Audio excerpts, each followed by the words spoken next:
All right. Hello, everybody. Welcome to our panel discussion around moving to the cloud. My name is Veronica Arreaza, and I will be your moderator for the day. Just to give you a little bit of background about myself, I currently work for RBC, and I'm the director for Cloud Program Assurance. In there, I work towards anything that's risk management related and just making sure that our program and implementation strategy and governance is sound and that our risks are covered. My background is in technology information, and I'm a computer engineer, and I have worked in both audit, internal and external, in the Big Four and in different banks throughout my career.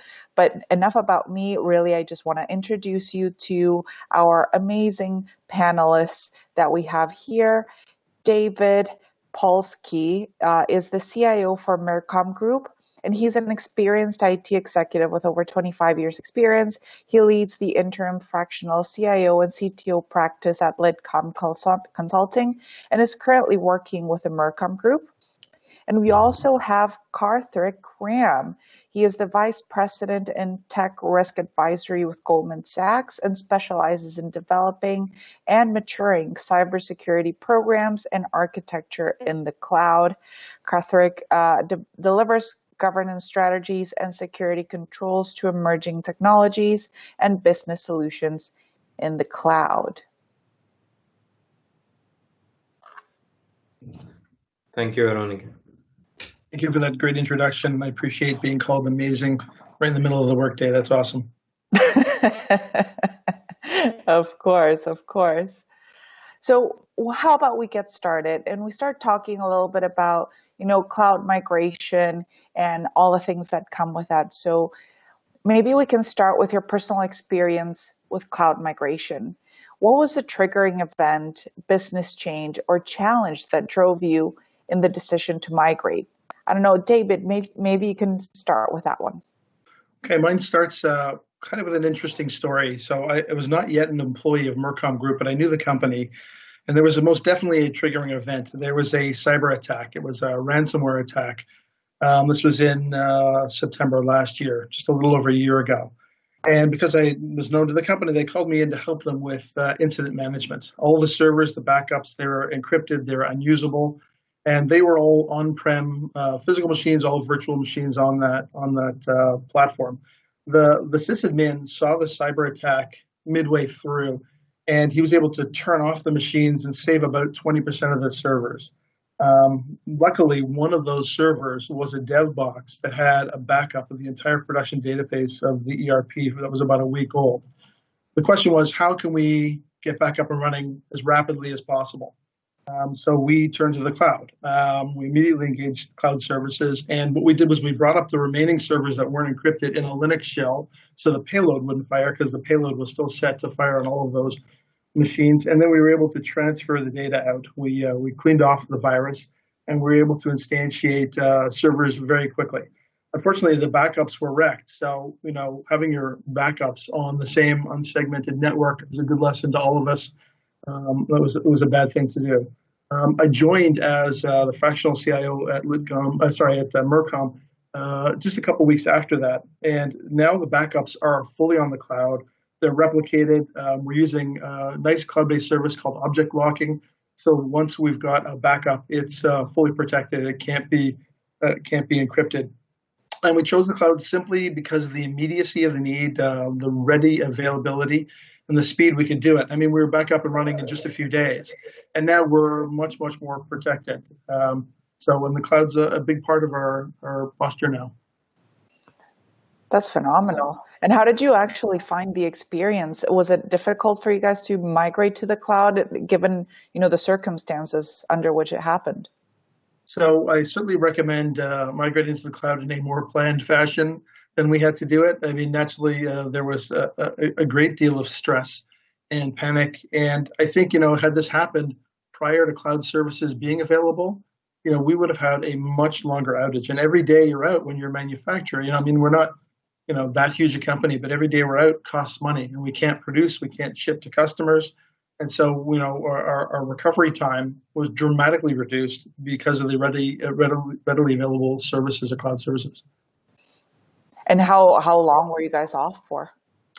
I think the net, we also had to recreate a week's worth of transactions in ERP. So between that and spinning up a whole new, 40 server infrastructure, probably netted out 4 to 5 business days. Um, Wow. Now we That's did get lucky in one regard, is that it was right at year end, and we typically shut down for a few days at year end to do inventory. So our customers had already been apprised that we were going to be down for a couple of days. So we had that little extra window. That was about the only thing that was lucky about the cyber attack. wow, that's actually phenomenal. And I can't believe you managed to turn around all of that effort in 4 to 5 days. How many people were in that team that you worked with? There were 3 on staff, plus we pulled in a couple of resources from partners, but it was really a matter of just almost round the clock. I mean, we really pressed hard, and I have to hand it to the manager of infrastructure and security, Mike Yanku. He was amazing. He was phenomenal, and he single-handedly built out tons of servers. So if you've got a Wow. strong, talented, dedicated team and the ability of services, you can do almost anything. Wow. That is really admirable. So I can only imagine the level of stress by the time if it was year end. I don't know if is your year end December, were you around Christmas time that this happened? End of September is year end. Oh, you have end of September. Okay. Yeah. I was gonna say because if it was around Christmas, I bet you had really good holidays after that. We were all exhausted, but there's something about when you all come together and you fight the fight and you get everything back up and running, that feeling of satisfaction and success. It's kind of restoring and refreshing a little bit. Oh, absolutely. I can imagine. Wow. What about you, Karthik? What's your experience? Most of my experience comes from working for large enterprises, like mostly the banks, the Bank of America, Citibank, and then recently, I've been working with Goldman Sachs for a while now. So the major business driver for this is the lack of capital expenditure or capex. So the business unit, most of the business unit want to move faster to kind of solve a problem which is kind of relevant today, and building the new softwares and on-prem does have a lot of issues. More and To start off, the governance issues around automation, secret management, release management, change management, scaling, flexibility, all those things plays a role here. Say for an example, if you want to release your new banking product, if you stick with your existing on-prem systems and processes, it sometimes takes three to 4 months even to make a small fix or small change. Absolutely. And being in cloud, and if you have strong governance already established, you can move much faster, and you don't need to spend a ton of investment on infrastructure to begin with. Right? That is a major driver for the business units to start with, and also they get good governance and security policies attached to it. So that really a major driver. Absolutely. And so, is it fair to say that for you it was more of a strategic change rather than a triggering event, or was there a triggering event for you guys? So the triggering event is just the sheer volume of data. The sometimes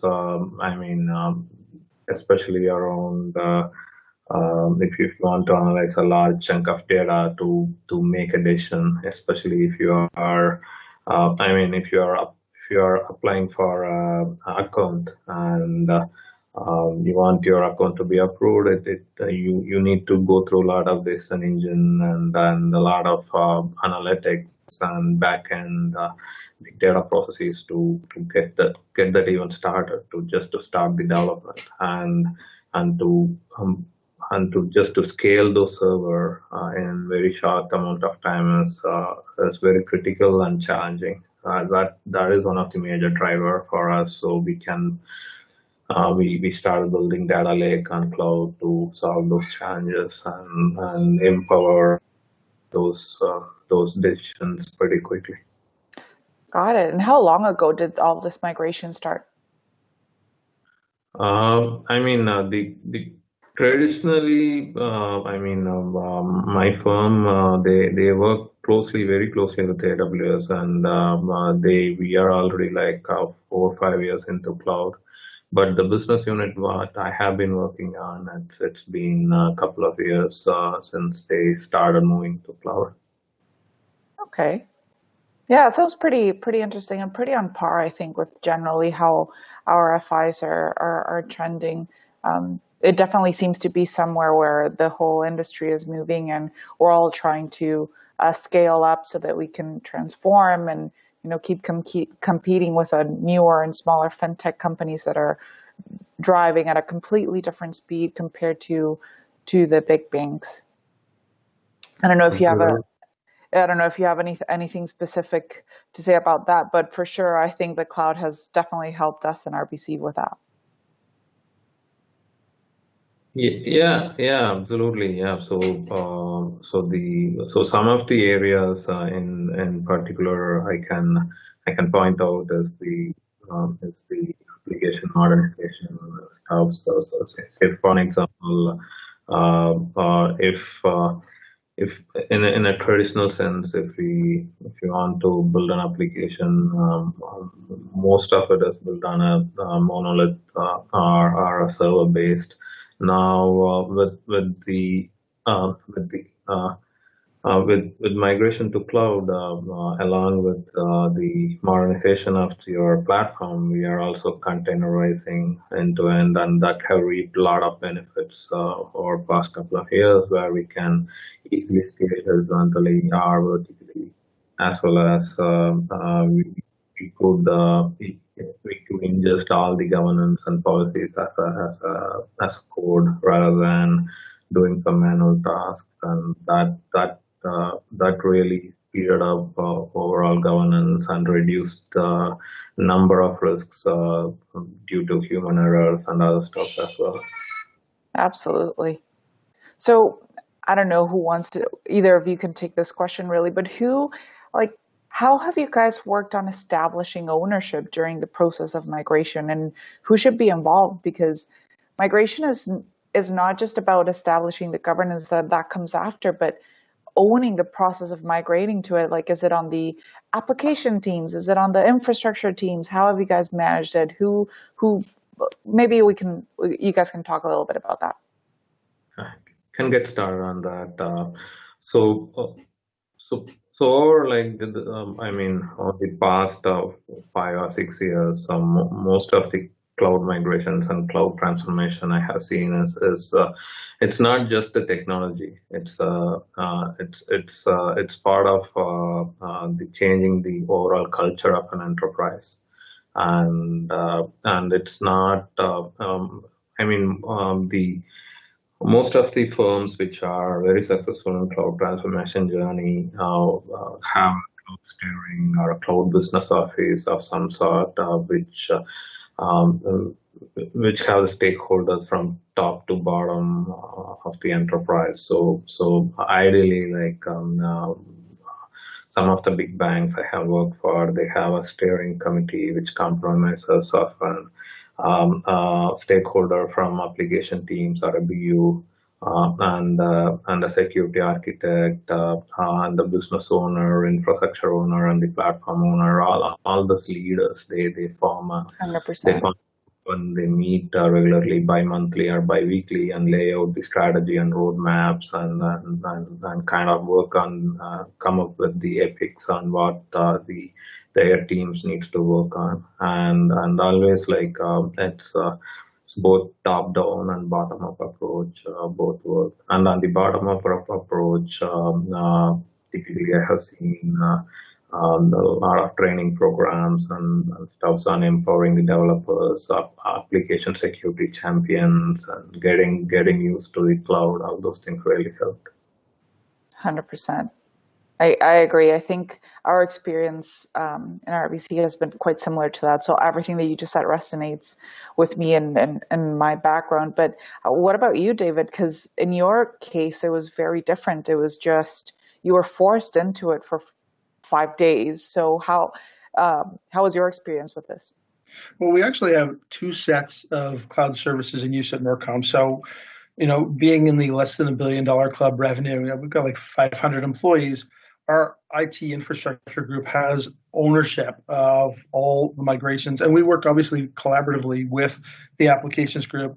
I've got a dozen people in IT, so there's a few people on the application side. It's very easy to collaborate and work together, and we do everything in lockstep with the business. We work with the operational leaders. They help us set priorities and the timing. But we have a secondary instance of cloud that's being used by our engineering team. We do product development. They've got products where they have their own OS that they're building for the products and some IoT. So they need to spin up servers on a fairly regular basis, do some testing, discard the servers, and go on. So we've set them up with their own controls and their own set so they can spin up servers whenever they want. It goes into their own budget. So they've got a small group of servers and a small data repository. So in terms of ownership, they own that entirely. Whereas for the rest of the company supporting production and operations, it's owned entirely by IT. Absolutely. Yeah. So maybe building on that, why choose public versus private cloud? Sorry. It sounds to me like you guys chose private, but why was that? Is that for me or for Karthik? For both. Whoever wants to go first. I can go first if you like. For us, I think the size of your needs and the timing can be a driver here. I think smaller companies are more likely to adopt public cloud services. You don't need as big an initial investment. You don't need as big a team to manage it. So for us, the speed with which we needed to engage the services and spin up the servers was a clear driver for us to go to the public cloud. And I think for many smaller companies, really it's going to be the public cloud. As you get to medium and larger size enterprises, you have more options, you have more timing, you have more capital investment that you can make. And I think, Karthik probably has a different story to tell because his budget probably is a little larger than mine. Yeah, 100%. Yeah, I mean, from the larger enterprise perspective, that there is no silver bullet here. It's always kind of the hybrid model. But even in those cases, there are strong guidelines or standards on what are the workloads which are ideal fit for a public cloud versus the private cloud. Typically, when you start with this cloud migration journey, we talked a little bit about cloud console and cloud business office. So one of their responsibilities is to do a portfolio assessment and list of all the applications what you own and kind of streamline into what is the platform it want to fit, right? And once you have it, application of your whole entire applications, you classify it under different buckets or different categories, and streamline as we host, re-platform, or refactor, or retire. Right? You either put in one of those buckets and build your migration plans according to it. So the choice of rehosting is kind of it's kind of growing down these days because when this whole cloud thing got started, a lot of enterprises are looking towards like just lift and shift where they move a workload and directly put it in cloud and without much changes. And for refactoring, they make some changes and essentially rebuilding it in cloud.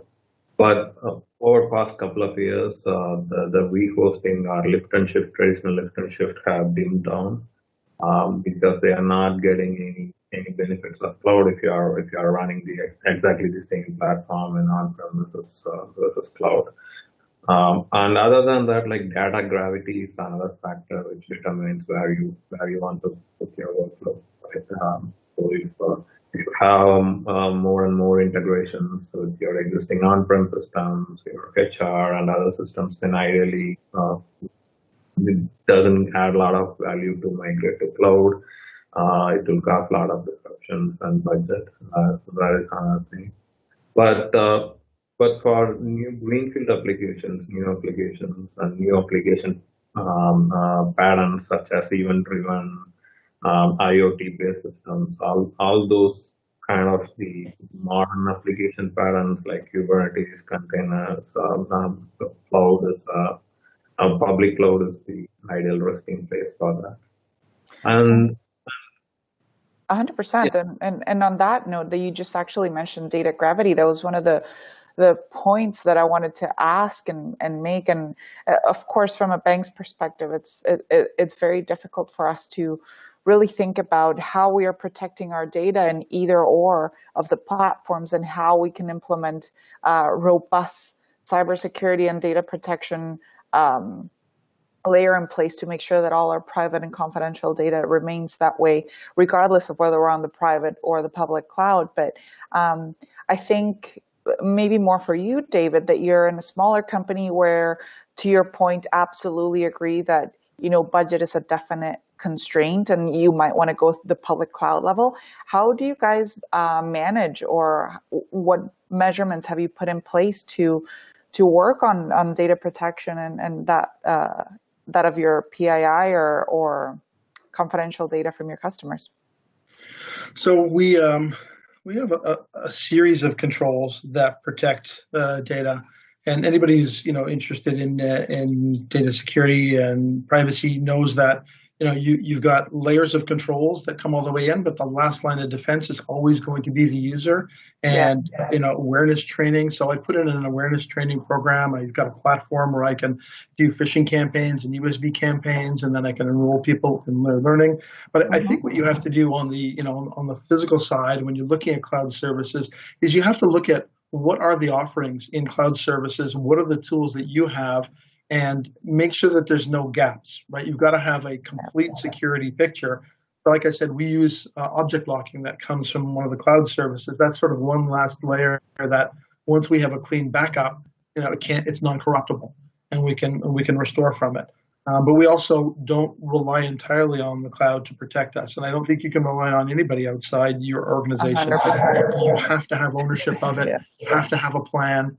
And you have to, and security also, and I think I'm going to say things that everybody agrees with. It's a process. You don't say, okay, we're secure, we can relax, everybody go home. It's an ongoing process of monitoring, upgrading, patching, looking at your tools, seeing, okay, there's a new exploit out there. Let's, protect ourselves against that. So again, you plan it and you leverage the cloud services and your own tools and protection, and you come up with a cohesive security picture. Agreed. No, absolutely. And that definitely is something to consider, whether you go on the public or the private cloud. You really need to look at how you are implementing your controls and the different layers that both David and Karthik have mentioned. So that is definitely something to consider when you make the choice, because it'll impact how you govern and how you put your firewalls and how you strategize in your migration. So. And also, go ahead. Coming from the cloud providers angle, all the major cloud providers, AWS, Azure, and Google, they are also coming up with the offerings to make the on-prem to run their basically to run their tools and hardware in on-prem and make it like cloud-like. Say for an example, Azure have an offering called Data Arc, and AWS have an offering called Outpost, and Google have Anthos. All these new services it makes you to build your own cloud, which is on par with the public cloud. So down the line, 2 years or a year from now, when these services hit its prime, you have similar APIs, similar security controls to manage both on-prem and cloud. That is where the market is going, and you'll see more and more services which are baked into this private cloud services as well. And you have a single pane of glass solution to manage everything and apply same policies and controls through for both your on-prem and the cloud stuffs. Of course, of course. And as we continue with a panel discussion, I just want to make a note for all our attendees. You have the ability to ask questions at any time. You can do them on the chat or on the Q&A side. And at the end of the session, I'm going to use the last 5 minutes to read out a couple of questions that you guys have. So please feel free to add them on the tool, and I will address them at the end. So, Karthik, maybe what is one single piece of advice that you would like to give the audience to make the transition to the cloud as seamless as possible? Is there something you would have done differently earlier in the migration planning? And I understand that, your team right now has only been, I guess, in place for 2 years, but through the 5 and all the having gone through the process of a big corporate and all that, what is one piece of advice you would give our attendees? Yeah, absolutely. The governance, setting up a governance structure is very important when you are planning to migrate a lot of your workloads to cloud. When you think about migrating to cloud, when you start with something smaller, you may not have a lot of focus on building all the security controls from the day zero or day one.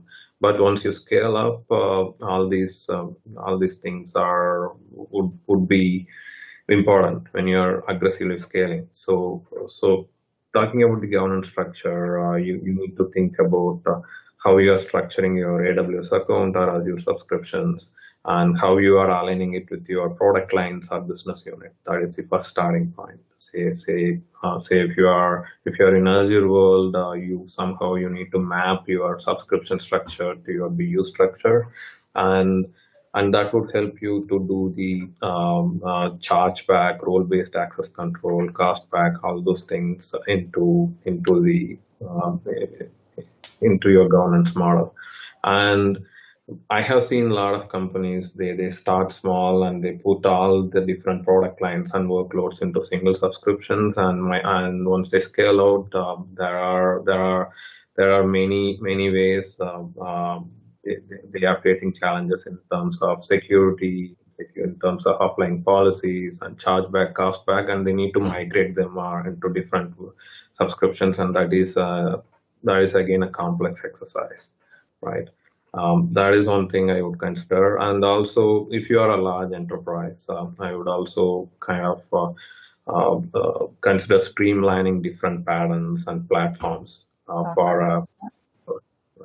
Say rather than working on 5 different platforms, I would pick one particular stack and platform and make it as a go-to stack for all the fast movers within the firm.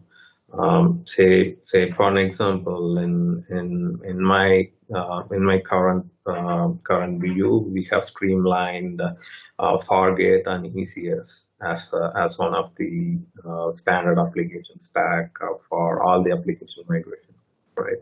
So if a new business unit wants to onboard their application, we already have all the governance policies, pipelines, and CI/CD and deployment, everything streamlined for that particular application. So they can just need to modernize their workload, and the rest of them is taken care at the firm level, rather than every business unit reinventing again. And from the application security side, there is a lot of focus on zero trust security, and when you are architecting if you are building a microservice based application, zero trust security is something I would think about from the day zero. There is about how your service is talking to another service, mutual TLS, and all those things. So there are certain factors which you can catch up later, but few things if you architect without governance in place, it is very hard to migrate down the line. So those are the things I would consider. 100%. I totally agree. And I can relate to what you mentioned about streamlining through patterns and streamlining through CI/CD and DevOps and all that. That definitely helps greatly when you're really thinking about that. So that would be absolutely one of my recommendations as well. But what about you, David? What is one piece of advice you would give your audience? Very solid piece of advice. Don't do it in the middle of a cyber attack. If you can avoid that, that would be good. I think, look, with all transitions, planning and preparation are key. If we'd had more time, I think I would have charted a gradual cutover. I would have started with a small pilot. I mean, you don't know what you don't know, and it's a different skill set managing cloud services. So you can acquire those skills with a pilot. There's also, I mentioned earlier, when you're weaving the fabric of your security coverage, that's not something you want to rush into, right? You want to plan that out. You want to test it. You want to make sure that you are I've got a complete security picture. And I think another consideration to wanting to plan it out is, we've still got some physical servers and we still use them because we've got a rack of gear that's not fully capitalized. It's $1 million investment, and we don't want to throw that away. We want to get as much use out of it as we can, while we're still depreciating and capitalizing it. And so if you have a gradual migration as you sunset some of your older gear, that may make sense as well, just from, making your CFO happy. Absolutely. Can totally agree. Like from a cost perspective, it's huge what you guys went through, just cutting off all your on-prem stuff and all your infrastructure. That would have definitely been hard enough. And, if you can avoid that and just gradually plan for those things, that's definitely going to be something to work on. But what about common mistakes? So we've talked about the positive and, the one piece of advice, but what about common mistakes or things that, that happened to you that you guys have gone through, and you can just advise your audience on, don't go through this at all. Avoid it. I can speak to one for sure. I think scaling up too fast is a common mistake. It's very easy to provision another server and get more services. And the charges seem small, but they add up. You've got upload fees, you've got download fees, storage fees, processing fees. And before you know it, you can have a significant monthly bill. It's not that you're not getting value for that, you are, but you're spending very freely. And I think spending should be in a considered and planned way. And it's so easy. It's very easy to just spin up another server. Oh, we have another need. And you sometimes forget, okay, we can decommission this dev box, this virtual box, and save some money. So you have to actively manage it. Like I said earlier, I think if you do things in a planned way, you lessen the risk of scaling up too quickly and acquiring too many services and servers too rapidly. Yeah, I can see that happening very easily, and more so in something like your case where you had to just cut from A to B and drag and drop everything. And by the time you're there, you start really just considering, how can I keep my business running and everything going? And at that time, you can't really foresee what the best approach is until you've gone and you've done it and you've spent the money. And then it's like, oh, shoot, should have probably had a better strategy for that. But you really didn't have the time to think about it that way, right? So That's right. Yeah.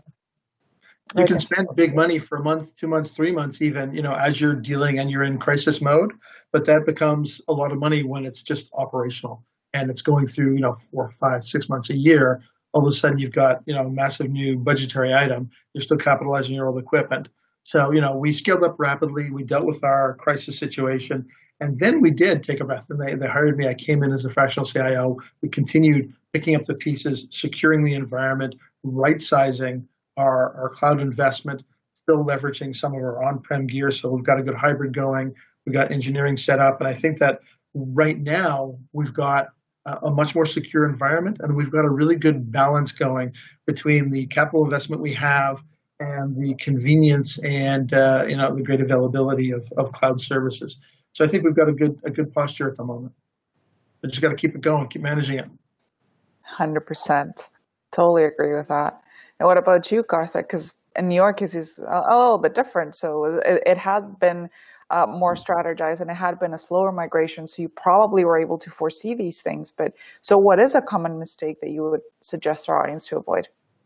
Yeah, I mean, if you think about the larger enterprise, the shadow IT and the creating a silos within the organization is one of the common theme I have seen across many enterprises. So when a product team or a business unit want to move faster,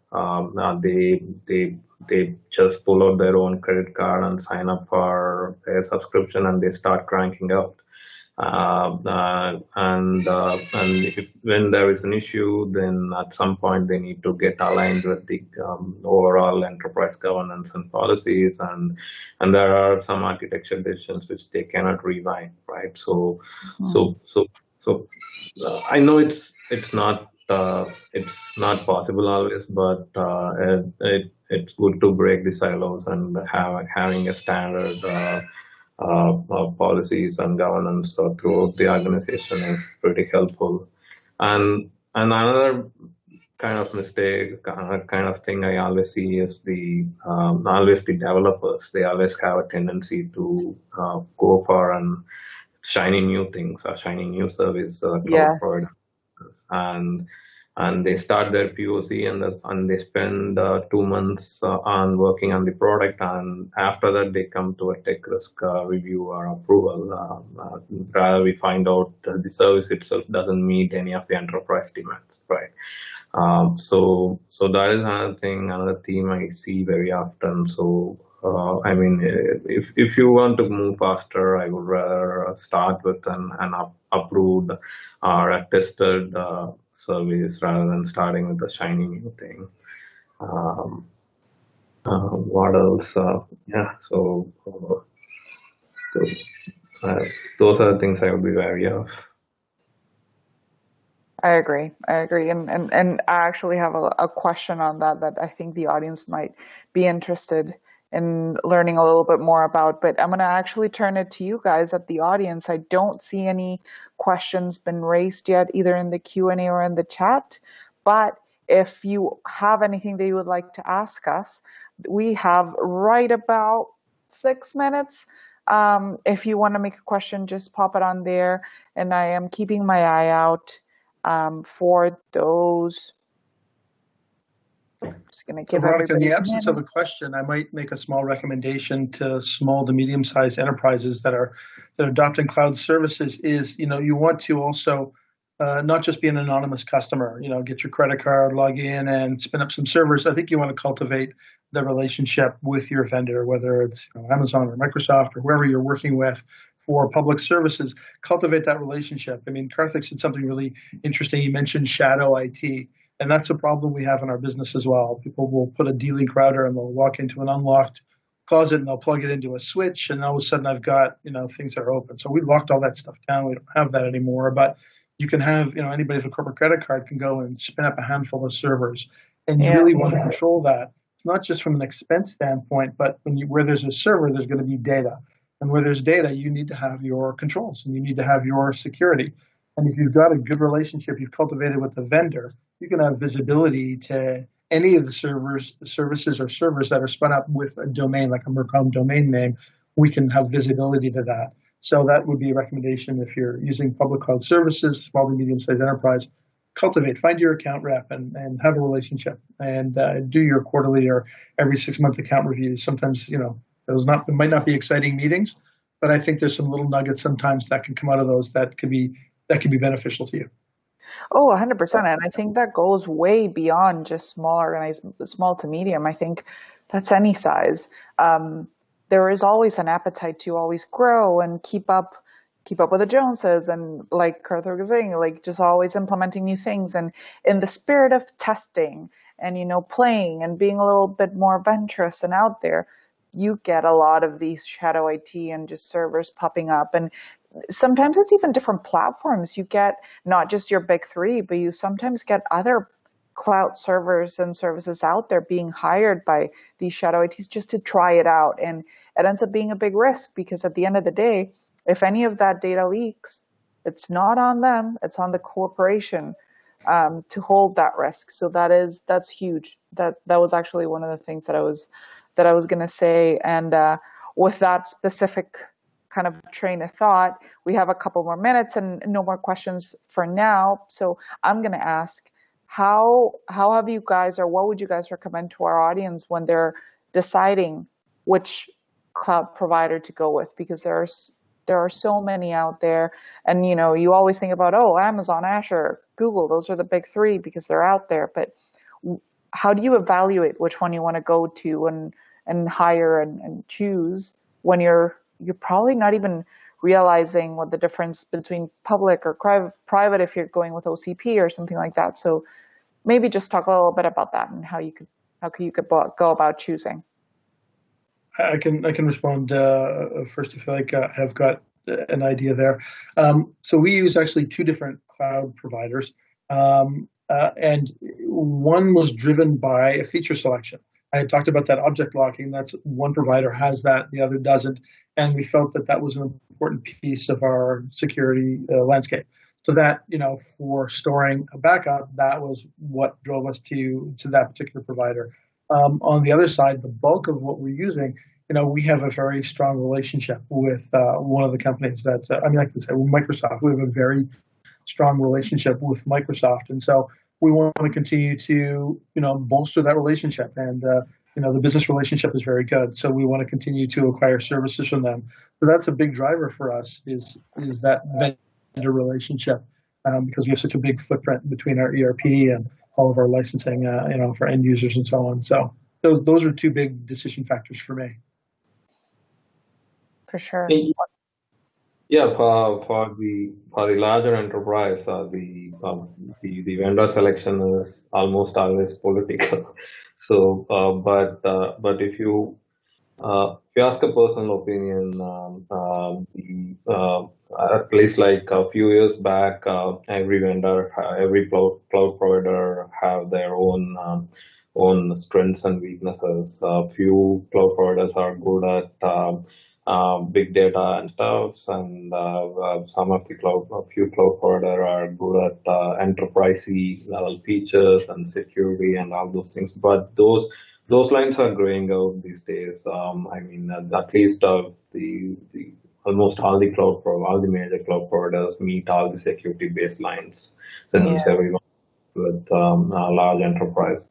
But what I would consider is if you are planning to use any platform on top of the cloud provider, say for an example, if you are starting out with OpenShift and you are planning to make the OpenShift as your go-to platform, or if you are planning to use some container orchestrator that is your go-to platform, evaluate on that.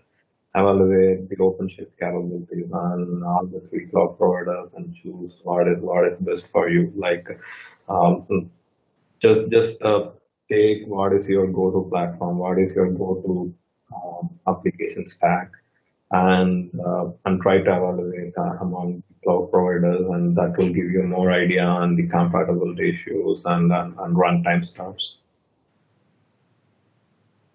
Makes sense, of course. Just going to quickly check here. Nobody seems to have any questions. So either we're really good at conveying our message or our audience is asleep. I'm not exactly sure which of both. Hopefully it was the former. But we just have one more minute left. And with that, I want to thank everybody for attending our session. And I hope there is some value that you can get out of this. Please make sure that if you have any questions, you can reach out to us for sure. In my profile, I have added my LinkedIn if you have any questions specifically for me. And David, Karthik, is there any closing lines that you want to say before we leave? I think that keep your backups somewhere separate from your servers. Even if you're not using cloud services. Keep them on a separate network. Subnet your network. Be careful. But I'll go update my profile and I'll put in my LinkedIn. Thank you so much, Veronica, being a great host and there with the thorough insights about backups and